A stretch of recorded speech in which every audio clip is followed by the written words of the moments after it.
Hindi namin maiwasan na natamaan kami ng Tomato patatim boring. So yun yung rason kung bakit nakalbo siya 90%. And ngayon po, pagkatapos yung apply yung produkto natin, bumalik ako ng ilang weeks ganyan. And napansin namin, no sir, iya pwede tumira. Kaya pwede ito yan talagang tubo, sir, no? Okay? So, from kalbo na parang going to failure, in Sir Alfer, andun yung area natin.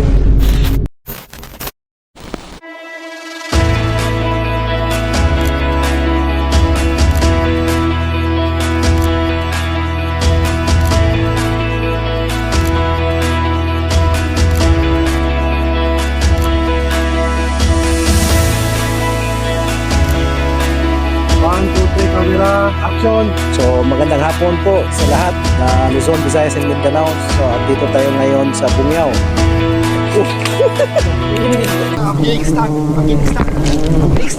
Bale si content nyo! Naminig! Nakagalaw mo.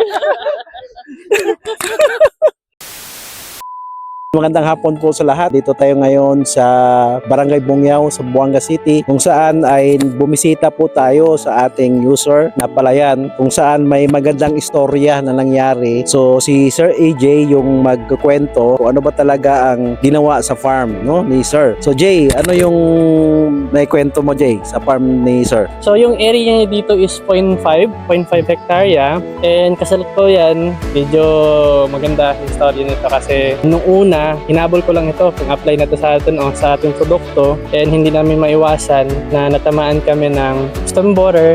Tomato patatim boring. Tamasok pati yan, team borer. So yun yung rason kung bakit nakalbo siya 90%, no? More than 90% nakalbo yung farm niya. And ngayon po, syempre hopeless si sir na yun. And syempre as a Agrifix, nakitaan kasi namin ito yung ano niya, yung possible na pwedeng may beneficyo ni Agrifix. Lakas ng guts ko, sir. Gamitan natin ito ng ganito pa, sir, kasi meron pa to siyang faster recovery. And ngayon po, pagkatapos yung apply yung produkto natin, bumalik ako ng ilang days, ilang weeks ganyan. And napansin namin, no sir, iya pwede tumira. Iya pwede ito yan talagang tubo, sir, no? Okay? So pagka next week, rin ko, ang bilis. So time na binisita ko dito, lo, ang ganda nito. So from again kalbo na parang going to failure, in Sir Alfer, andun yung area natin. So ibig sabihin, Jay, ang fertilizer natin, yung product natin ay hindi lang pala fertilizer. Kung hindi, nakakatulong siya para makapag-recover yung mga sakit, yung mga disease, especially yung tamasok, saka mga steam borer. Although meron pa rin nakita natin, pero at least kasabi mo kanina 90% yung din binisita din ito ng kasama nating agriculturist na tiningnan niya, siya lang nagsabi parang mag-failure, pero nakita natin medyo maganda pala yung naging resulta ngayon. So sir, kung sa ito pwede abla sir na produkto, sir? Buenamente, Manuel, cosa compré contigo, okay mga tal comprada. Sí. Yan uli di mi palay, alegre, kaya panuli di mi palay. Sí, bueno sir, no, at siya pwede ayuda ang Sí. produkto. Produkto. Oh, so expected to sir, cuánto dito harvest? When na harvest? Mga kwando? 20 pa si, o 15 centino. Mga harvest siya sir. Sí, okay.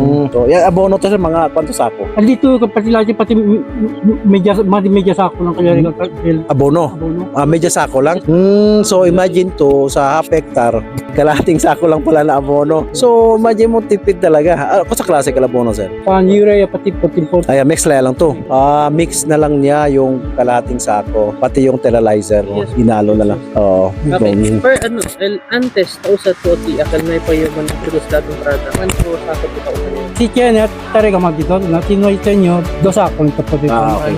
So, yung previous niya pala is 2 sakong mahigit, no? Yung kalahating hektarya ngayon, kalahating sako na lang dahil nga kulangan sa budget. Pero sa tulong ni fertilizer, na-augment yung kakulangan niya ng abono. So, maganda pa rin yung resulta. So, yun po yung pinaka-masaya na naman nating encounter sa ating user, farmer, na natulungan po ni fertilizer. Kahit na hopeless, nagkaroon na ng failure, pero in-applyan at na-recover. At ngayon, mag-harvest pa ng mas maganda. Salamat po!